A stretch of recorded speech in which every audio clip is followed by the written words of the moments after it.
Pete and Kim, thank you very much for coming along to talk to us about your research project. I wonder if you could start off by telling us a bit about the project and the methods that you used. The project was Pete, myself and Jean Murray, and it's about the workplace learning of newly appointed lecturers in teacher education. So they've been successful school teachers and then they've got a new job as lecturers in higher education.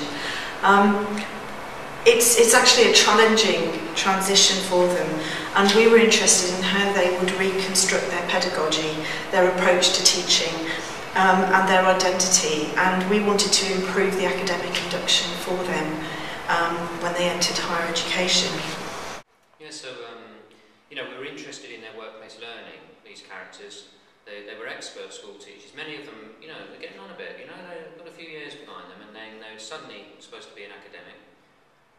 We mainly initially relied on interview, so it was about self-reporting of their experiences. And I suppose the only thing of interest we did, which we've worked on increasingly now, we were influenced by Michael Erro's workplace learning research and his ideas about that. How do you get someone to talk about their actual practice rather than what we call their espoused practice, how they would like to be as a lecturer in teacher education.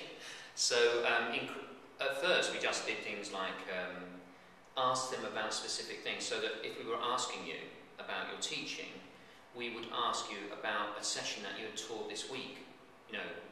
Would you like to choose a particular session and then just briefly explain what it was or what it consisted of, say a lecture or a seminar or something, and then talk about it and how it happened and what you were trying to do in that session. So that it was kind of grounding it a little bit, And as our projects have continued,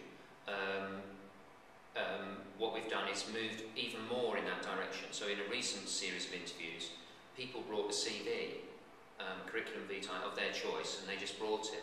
And then as we were conducting the interview, they just talked aloud and sort of ran us through the CV and discussed the features of their career and their development as a teacher educator. Say they may have published a paper, and it would give us some really grounded data on how significant that publication was, as a new academic and so on. And maybe they picked up another qualification like a doctorate or something like that. And so it was helped to ground that part of the interview. And then they brought a teaching resource. So instead of just talking about a particular session, we made them bring something from a session and then talk around it, And so it became more grounded. We did say that you were doing that, you would then allow them to expand and become more abstract about their teaching as the conversation ran on. But at least at the beginning, it was really quite grounded. And the final part of that interview, we tried to play around with a little bit of network mapping. So it was very noddy kind of approach. They just had a big piece of A3 and a nice pen, and they were sitting at the table with us, and then they would be asked to sort of map out their key contacts and the people they work with, the teams and the external networks and so on, and kind of indicate how important they are by talking about them as they drew. So they would draw. Some people positioned themselves, interestingly, right down in the bottom corner of the sheet of A3. We felt they needed help, but most people put themselves in the middle and then built a kind of spider diagram. So these are the kinds of ways in which we were trying. Not all completely successful, by the way. Sometimes with the CV, for example, it was hard to make them. Some people did it well, and other people went, just rambled off and went on to other things. So, but with varied success, trying to ground the self-reporting with using artifacts, and that was interesting. It's an interesting. I suppose it may be of interest to others in terms of our methods. That sounds really interesting. And what do you feel the impacts of your projects might be? Well, in addition to our own practitioner research and the published papers, we have had funding from Escalate. And that's the subject centre of the Higher Education Academy. And we've published our guidelines. It's guidelines for the induction of newly appointed lecturers in initial teacher education. And these have been sent to a lot of other institutions and used by other institutions. So we were trying to have an impact on the induction of new teacher educators.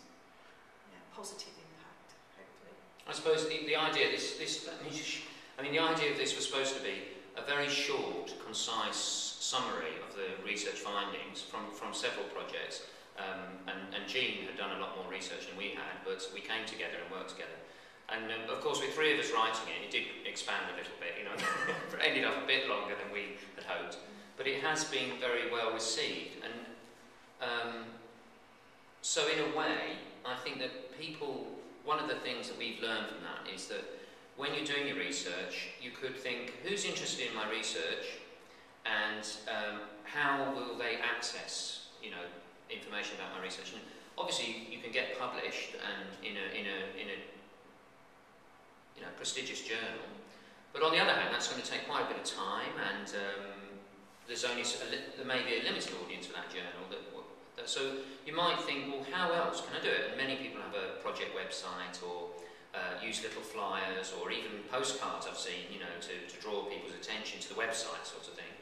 But I mean, another thing you could consider is the kind of something, doesn't have to be like this, it could be web-based or something like that, like a little resource that you can send out with a link, or it could be a paper resource if you've got the funding for the printing, and just trying to get at your audience and get some attention paid to your work. You know, it takes a certain amount of confidence, some might say overconfidence, but you know, in the end, we took a bit of a gamble with this. You know, there wasn't much work on it at the time. I mean, there's loads of work on it now, but there wasn't at the time. So we took a bit of a gamble and just sort of thought, well, what's the worst that could happen? You know, it could be ignored, I suppose. You know.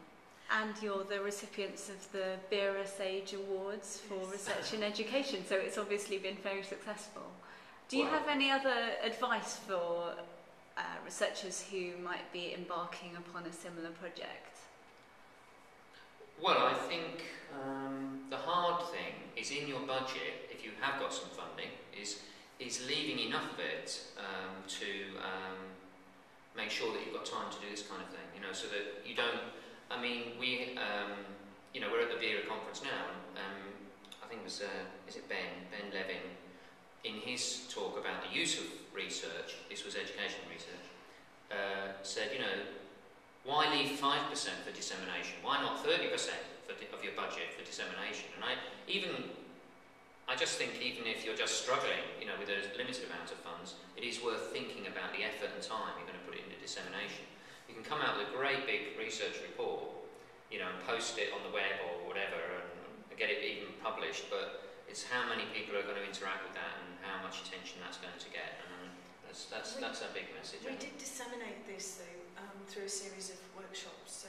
So we had a series of workshops with newly appointed teacher educators, and we really validated what was in here because we asked them to look at it and we asked them to comment.